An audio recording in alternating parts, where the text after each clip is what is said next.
Hello students.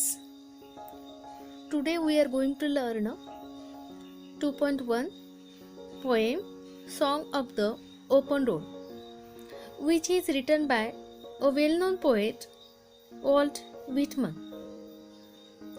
Song of the Open Road ही कविता Walt Whitman या अमेरिकन पोएटनी लिहिलेली आहे. Walt Whitman was an American poet, essayist and journalist.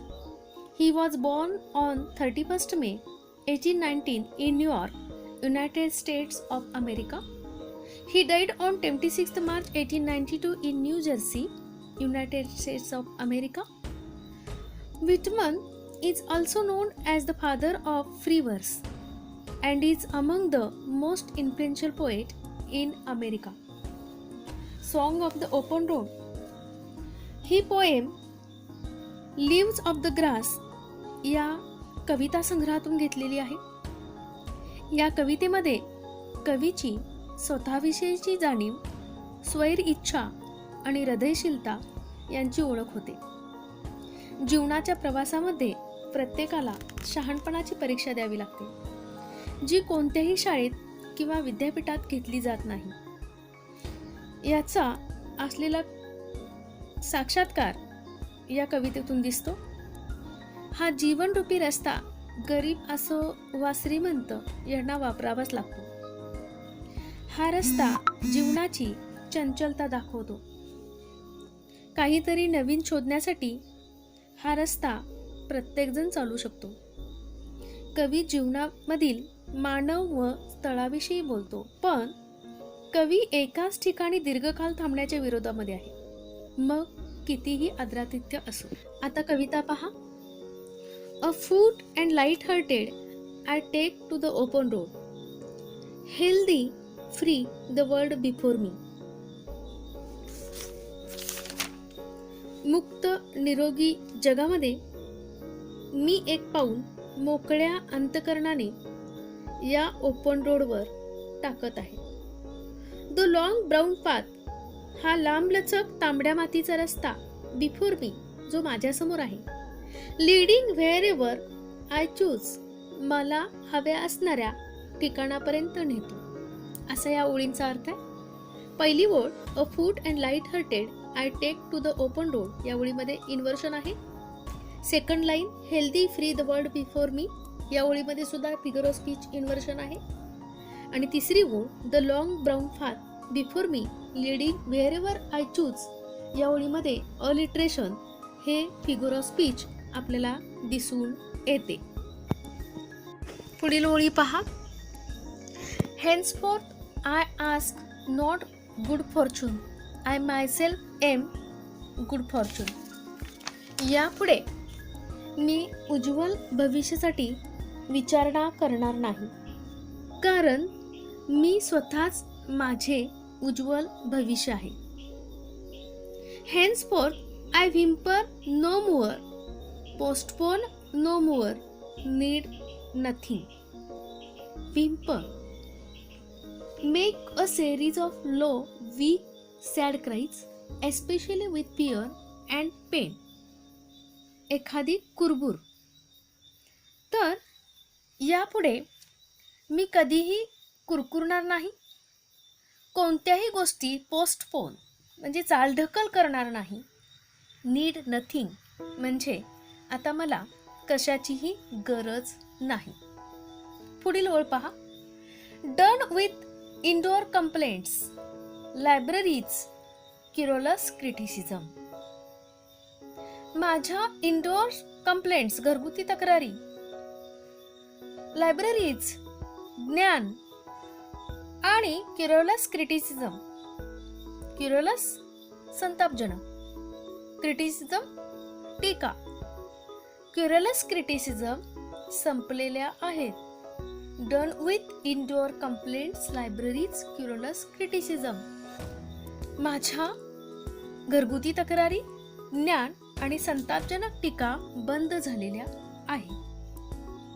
ह्यातील henceforth I ask not good fortune, I myself am good fortune या ओळीमध्ये repetition हे फिगर ऑफ स्पीच आहे.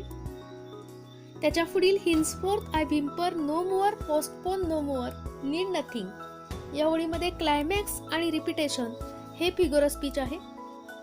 आणि done with indoor complaints, libraries, querulous criticism या ओळीमध्ये climax हे figure of speech आपल्याला दिसून येते. या पुढील ओळी पहा. Strong and content I travel the road, the earth that is sufficient. खंबीरपणे आणि समाधानाने, कंटेंट समाधानाने मी या ओपन रोडवर, मुक्त रस्त्याने प्रवास करत आहे. मला ही धरती माता माझ्यासाठी पुष्कळ आहे. I do not want the constellations any nearer. Constellations, नक्षत्र, तारांगण. मला माझ्याजवळ कोणत्याही तारांगणांची गरज नाही. I know they are very well where they are. कारण मला माहित आहे की ते जिथं आहेत ते तिथंच चांगले आहेत. I knew the suffice for those who belong to them.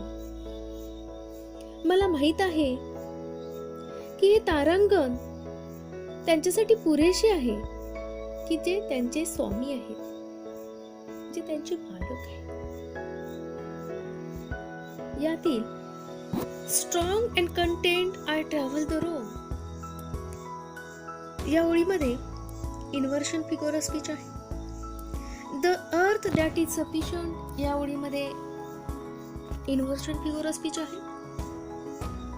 आणि I know they are very well where they are या ओळीमध्ये रिपिटेशन हे फिगर ऑफ स्पीच आहे. आता पुढील ओळी पहा. Still I carry my old delicious burdens, I carry them men and women, I carry them with me wherever I go.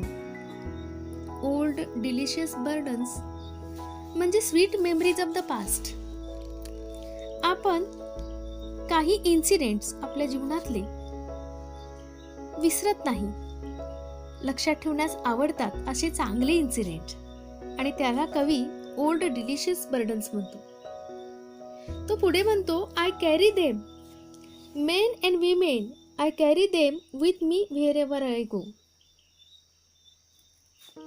मी माझ्या आवडीच्या जुन्या दडपणाचे ओझे बरोबर घेत आहे. मी त्यांना बरोबर वाहत आहे, बरोबर घेत आहे. मी माझ्या बरोबरच्या स्त्री पुरुषांना देखील माझ्या बरोबर घेत आहे, माझ्या बरोबर नेत आहे. जिथे मी जाणार आहे तिथे मी त्यांना नेणार आहे. I swear it is impossible for me to get rid of them. मी शपथ घेतो की मला त्यांचा त्याग करणे शक्य नाहीये, त्यांना सोडणं शक्य नाहीये. टू गेट रीड ऑफ, सोडून देणे, मला त्यांना सोडणं शक्य नाहीये. I am filled with them and I will fill them in return. आणि मला त्यांना सोडणं का शक्य नाहीये? कारण I am filled with them, मी त्यांच्यामध्ये सामावलं आहे, आणि इन रिटर्न त्याच्या बदल्यात मी त्यांना सामावून घेणार आहे, असं या ठिकाणी कवी म्हणतो. यातील steel I carry my old delicious burdens या ओळीमध्ये पॅराडॉक्स आणि मेटाफर हे फिगर ऑफ स्पीच वापरलेले दिसतात. I carry them men and women, I carry them with me wherever I go या ओळीमध्ये आपल्याला रिपिटेशन हे फिगर ऑफ स्पीच दिसते. I am filled with them and I will fill them in return या ओळीमध्ये सुद्धा आपल्याला रिपिटेशन हे फिगर ऑफ स्पीच दिसते. ही पोएम फ्री वर्समध्ये आहे. There is no rhyme. This poem is metaphorical. The title of the poem is suggestive and meaningful. The road is the road of life. Journey is life period. The road म्हणजे road of life, जीवनाचा रस्ता. Journey is life period, आणि हा प्रवास जीवनभर चालू आहे.